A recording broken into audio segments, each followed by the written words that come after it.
Wabarakatuh dan salam sejahtera. Yang saya hormati Cik Cindy selaku pengelola pada hari ini dan Cik Mus sebagai jurulatih kita pada petang ini, dan tuan-tuan dan puan-puan yang saya hormati sekalian. Tajuk pidato saya adalah memartabatkan bahasa Melayu. Kenapa saya pilih tajuk ini? Ini adalah kerana bahasa Melayu merupakan bahasa kebangsaan kita. Yang kedua, kita boleh jadikan bahasa Melayu ini sebagai alat untuk perpaduan kaum. Sebagaimana kita ketahui, Malaysia mempunyai 3 kaum yang terbesar, iaitu bangsa Melayu, bangsa Cina dan bangsa India. Kalau kita lihat, bangsa Melayu juga berpecah kepada Jawa, Banjar, orang asli, Madura dan sebagainya. Sudah pasti kita memerlukan satu alat untuk menjadi perpaduan kepada negara kita. Untuk itu, apakah pendekatan yang kita boleh gunakan untuk kita memartabatkan bahasa Melayu? Pendekatan yang pertama adalah kita seharusnya mendidik ataupun memupuk semangat untuk memartabatkan bahasa Melayu ini sejak daripada kecil. Kalau kita lihat, anak-anak kita bersekolah di tadika.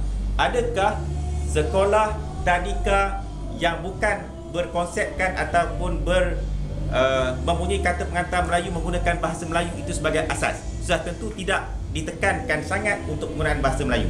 Itu di peringkat kanak-kanak tadika. Jadi pada saya, pendekatan yang harus digunakan semasa kecil ini harus dimainkan oleh ibu bapa dan juga guru, di mana ibu bapa tidak kira bangsa dan kaum seharusnya menekankan penggunaan bahasa Melayu, kepentingan bahasa Melayu sejak daripada kecil, dan juga begitu juga guru-guru di tadika seharusnya menerapkan penggunaan bahasa Melayu sejak daripada kecil. Kerana kita kena terangkan bahawa bahasa Melayu ini telah menjadi lingua franca pada sejak daripada ketuanan Melaka lagi, Kesultanan Melaka lagi dijadikan sebagai lingua franca, dan ini tidak menjadi masalah kepada seluruh bangsa dan juga kaum untuk menerapkan bahasa Melayu. Itu pendekatan yang pertama. Pendekatan yang kedua adalah suara perlahan ke tempo? Tempo. Okey. Terima kasih. Pendekatan yang kedua adalah dengan menggunakan kempen dan juga media massa. Kempen dan juga media massa. Sebagai mana kita ketahui bahawa Dewan Bahasa dan Pustaka merupakan satu badan kerajaan yang berperanan untuk memartabatkan bahasa Melayu. Tetapi persoalannya, adakah Dewan Bahasa menggunakan sepenuh kesempatan, sepenuh kuasa yang ada pada jabatan berkenaan untuk memartabatkan bahasa Melayu? Pada saya, seharusnya digunakan kesempatan yang sepenuhnya untuk diadakan kempen secara berterusan untuk kita memartabatkan bahasa Melayu.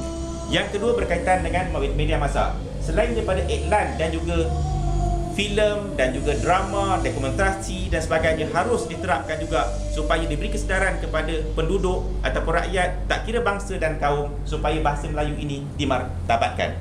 Yang ketiga adalah berkaitan dengan peruntukan undang-undang, yang di mana bagaimana kalau mungkin kita ketahui bahawa di Malaysia kita sudah ada peruntukan undang-undang, iaitu Akta Bahasa Kebangsaan 1967 Pindaan 1994. Tetapi berapa ramai yang di kalangan kita yang tahu bahawa wujudnya akta tersebut?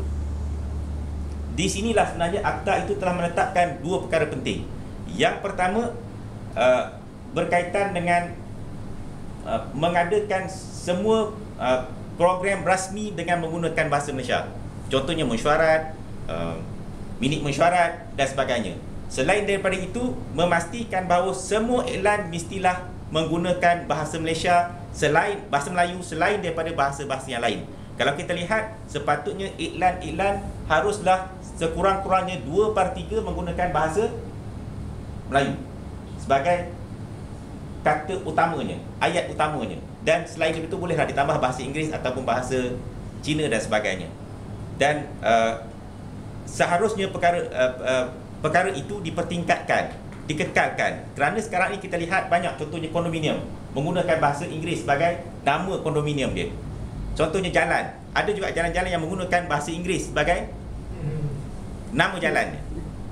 Yang terakhir, pendekatan yang keempat, iaitu melalui penguatkuasaan undang-undang. Kalau kita lihat bahawa penguatkuasaan undang-undang itu tidak wujud, maknanya badan yang menguasakan undang-undang itu tidak boleh menyaman. Pernah tak kita dengar acara rasmi tidak menggunakan bahasa Malaysia disaman? Tak pernah. Sepatutnya penguasaan kepada penggunaan bahasa Malaysia itu harus diberikan.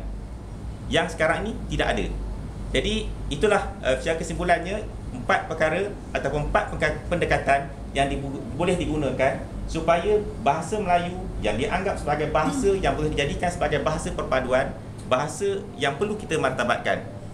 Maka saranan saya adalah kita sebagai ibu bapa dan kita sebagai sebahagian daripada masyarakat seharusnya menerapkan dan memberi kesedaran untuk rakyat Malaysia keseluruhannya memartabatkan bahasa Melayu sebagai untuk dikekalkan dan seterusnya digunakan sebagai mana yang diperuntukkan di bawah perlembagaan, iaitu bahasa Melayu adalah atau bahasa kebahasaan adalah bahasa Melayu adalah bahasa kebangsaan. Sekian, terima kasih.